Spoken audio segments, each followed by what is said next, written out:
आत्मज्ञानी हैं, उनकी चर्चा शुरू करेंगे। इस समय हो गया है, आज यही समाप्त करने की इजाजत दीजिएगा। हार्दिक धन्यवाद। आओ छांदोग्य उपनिषद से दो ब्रह्मज्ञानियों की बात करते हैं। साधक जनों, आत्मज्ञ कैसे होते हैं, ब्रह्मज्ञानी कैसे होते हैं। आज जो पहली कथा आप जी के समक्ष रखी जा रही है वह महर्षि उद्दालक की कथा है। वास्तव में अकेले उनकी नहीं, सबकी कथा है। महर्षि उद्दालक का आश्रम है। आज उस आश्रम में 5 महामुनि आए हैं। महामुनि आके महर्षि उद्दालक को मिले हैं, प्रणाम किया है। महर्षि उद्दालक ने उनके रहने की व्यवस्था इत्यादि ठीक कर दी है। पांचों ही मिलके आपस में चर्चा करते हैं। वेदों की चर्चा होती है, वेदों पर चर्चा होती है। ऋषि मुनि है, महामुनि की उपाधि है उनके पास। चर्चा का विषय वेद ही है, श्रुतियां ही हैं, आत्म ज्ञान ही है। आपस में बातचीत करते करते कहते हैं, हमारी आपस की बातें तो पढ़ी लिखी बातें हैं। हम में से किसी को आत्मा का साक्षात्कार अभी तक नहीं हुआ है। किसी ऐसे व्यक्ति के पास जाना चाहिए जिसका आत्मा का साक्षात्कार हो गया हो, जो अनुभवी हो, जो मात्र पढ़ी लिखी बात ना कहे, जो आंख देखी बात कहे। उसका प्रभाव अलग होता है। संत महात्मा इसे तभी कहते हैं ना, आप कहो कागज की लेखी, मैं कहूं आंख की देखी। कौन बोल सकता है उसके सामने? जिसने आंख की देखी कह दी, उसके सामने सब चुप हो जाते हैं। किसी ऐसे ब्रह्मज्ञानी की खोज है इन पांचों को।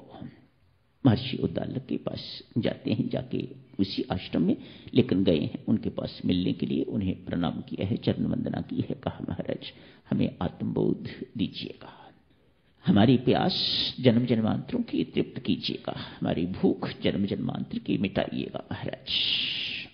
महर्षि उद्दालक बहुत उच्च कोटि के महात्मा है, ये भी कम नहीं है। साधक जनों, जो अपनी गलतियों को जानता है, जो अपनी गलतियों को पहचानता है, वह असली साधक है। वह क्या साधक है जो परमात्मा में दोष ढूंढता है? उसे क्या साधक कहते हुए शर्मिंदगी महसूस होती है। अपने मन में कभी दोष नहीं दिखाई देता। हर चीज परमात्मा में, मैंने तेरा क्या किया है, मैंने तेरे लिए ये किया है, मैंने तेरे लिए वो किया है, इत्यादि इत्यादि लंबी सूची आपको गिना देंगे जो परमात्मा के लिए किया है। मानो ऐसा जैसा हम ये परमात्मा के ऊपर एहसान कर रहे हों। कितनी शर्म की बात है। बहुत दुख, बहुत कष्ट महसूस होता है। प्रणाम किया, महाराज हमें आत्मबोध दीजिएगा। महर्षि उद्दालक कहते हैं, मुनियों मैं तो अभी इस पथ का पथिक हूं, बड़ा छोटा सा पथिक हूं। अब सच मानो मुझे अभी तक आत्मा का साक्षात्कार नहीं हुआ है। मैं भी किसी ऐसे ही महात्मा की खोज में हूं, किसी ऐसे ही ब्रह्मज्ञानी, किसी ऐसे ही आत्मज्ञानी की खोज में हूं जो मेरी पिपासा, मेरी भूख भी मिटा सके। ये ज्ञान की बहुत बड़ी भूख है, ये ज्ञान की बहुत बड़ी प्यास है साधक जनों। ये इतनी आसानी से मिटती रही है।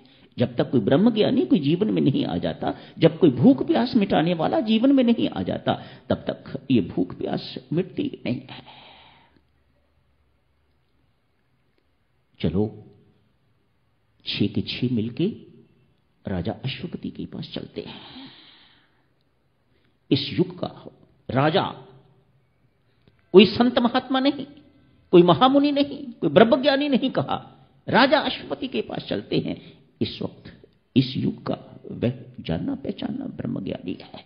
भले ही राजा है, भले ही क्षत्रिय है, लेकिन ब्रह्मज्ञानी है, ऐसा हमारा विश्वास है, ऐसा हमने जाना परखा है। चलो सबके सब उनके पास चलते हैं।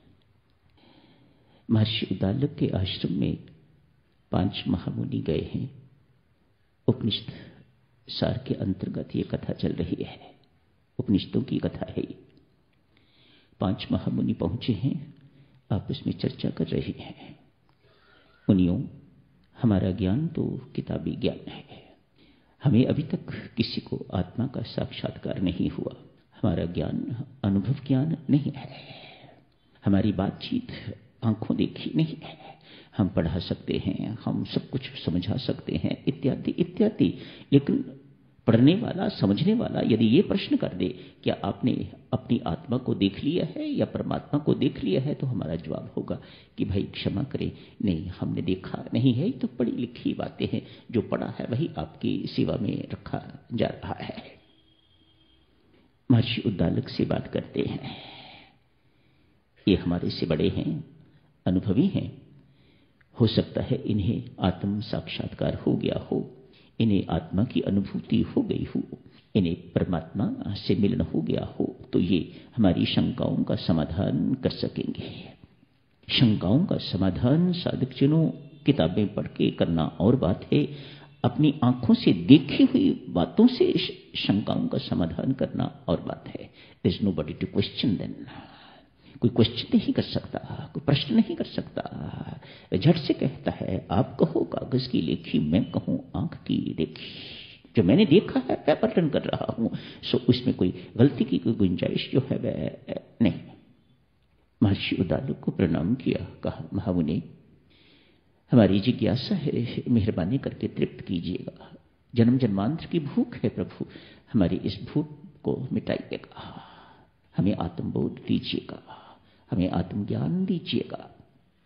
महर्षि उद्दालक ईमानदार थे, कहा मुनियों मैं अभी इस पथ का पथिक ही हूं, मुझे भी अभी तक आत्मा का साक्षात्कार नहीं हुआ।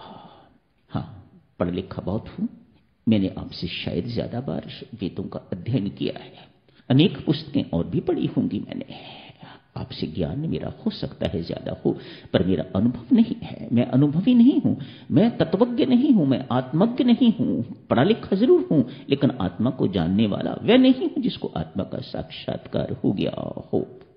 साधक जनों, गुरु ऐसा ही होना चाहिए, संत ऐसा ही होना चाहिए, ईमानदार, अपनी त्रुटियों को जानने वाला, अपनी कमियों को, अपने अभावों को जानने वाला। नहीं, मैं अभी पूर्ण नहीं हूं, पूर्ण कोई हो भी नहीं सकता स्वयं परमात्मा के। जो ये जानता है कि मैं कुछ नहीं जानता, वही वास्तव में जानता है, ऐसा संत महात्मा फरमाते हैं। महर्षि उद्दालक कहते हैं मुनियों सच मानो, मैं भी किसी ऐसे की ही खोज में हूं जो मेरी शंकाओं का समाधान कर सके, जो अपने अनुभव से हमें जागृत कर सके, हमें उज्जवल कर सके, हमें प्रकाशित कर सके, हमें आलोकित कर सके। मैं भी किसी ऐसे ही तत्वज्ञ की खोज में हूं, आओ किसी के पास चलते हैं। इन मुनियों ने कहा, पांचों ने कहा महाराज हम तो किसी को नहीं जानते, आप जानते हो तो हम 6 के 6 उनके पास चलते हैं। आज 6 के 6 राजा अश्वपति के पास पहुंचे हैं। ये ब्राह्मण है, राजा अश्वपति क्षत्रिय है, लेकिन कोई क्या कर सकता है, उसे परमात्मा का मिलन हो गया। परमात्मा कहां देखता है कि क्षत्रिय है या ब्राह्मण या शूद्र है, महिला है या पुरुष, गरीब है या अमीर, उनका इन चीजों से कोई सरोकार नहीं है। राजा अश्वपति के पास 6 के 6 महामुनि पहुंचे हैं। राजा अश्वपति इन्हें देख के निहाल हो गया है, वाह महाराज तेरी कृपा है, आज इतने बड़े बड़े संत 6, एक नहीं 6 संत, इतने महामुनि इस द्वार पर आए हैं, इस महल में आए हैं। परमात्मा तेरा लाख लाख शुक्र है। अपने हाथों से उनके चरण धुलाए हैं, अपने हाथों से उन्हें भोजन कराया है, परोस के स्वयं परोस के बहुत भोजन इत्यादि प्रेम पूर्वक खिलाया है। मानो ये सब चिन्ह हैं राजा की खुशी के। चर्चा चल रही है ना साधक जनों, ब्रह्म ज्ञान की, ब्रह्म विद्या की, ब्रह्म ज्ञानी की। ब्रह्म ज्ञान क्या है, ब्रह्म ज्ञानी कैसा होता है, ये सब इस कहानी से बोध होता है, इस कहानी से, इस कथा से पता चलता है। अपने हाथों से 6 मुनियों को भोजन खिलाया है, परोसा है, खिलाया है उन्हें।